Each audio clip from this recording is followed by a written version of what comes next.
और माननीय सभापति महोदय, मुझे इजाजत दीजिए, ये केवल राजनीति कर रहे हैं। स्वामीनाथन कमेटी की रिपोर्ट में जब ये कहा गया कि लागत पर 50%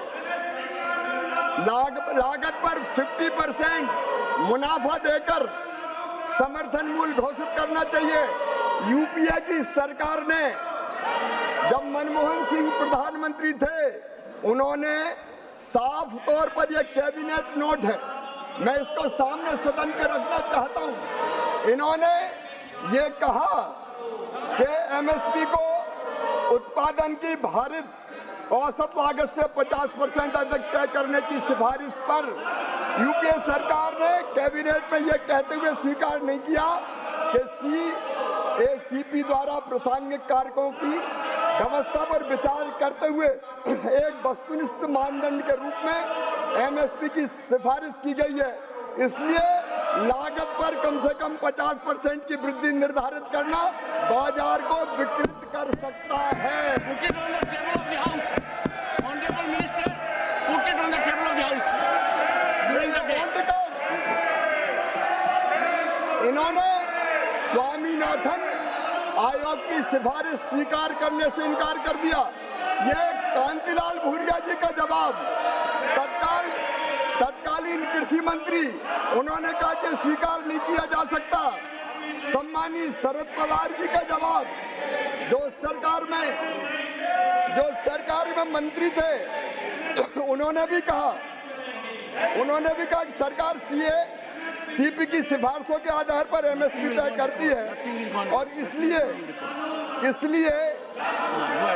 पहचानने की आवश्यकता है कि उत्पादन लागत और एमएसपी के बीच कोई आंतरिक संबंध नहीं हो सकता, और उन्होंने इनकार कर दिया, इसको स्वीकार नहीं किया।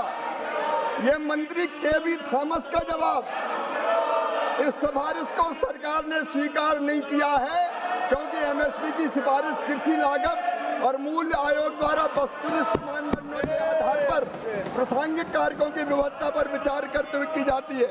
ये कैबिनेट नोट इनकी सरकार का, माननीय सभापति महोदय, मैं रखता हूं, लेकिन कैबिनेट नोट में इन्होंने राष्ट्रीय किसान आयोग द्वारा राष्ट्रीय नीति में शामिल न की गई सिफारिश, जब यह सिफारिश की गई कि एमएसपी उत्पादन की भारित औसत लागत से कम 50% से अधिक होना चाहिए, कैबिनेट नोट में यह लिखा,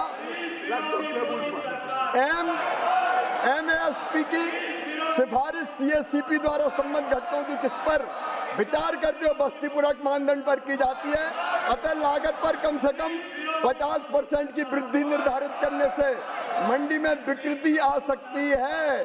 कुछ मामलों में एमएसपी व उत्पादन की लागत के बीच मैकेनिकल लिंकेज प्रति उत्पादक हो सकता है, इसलिए स्वीकार नहीं की जा सकता।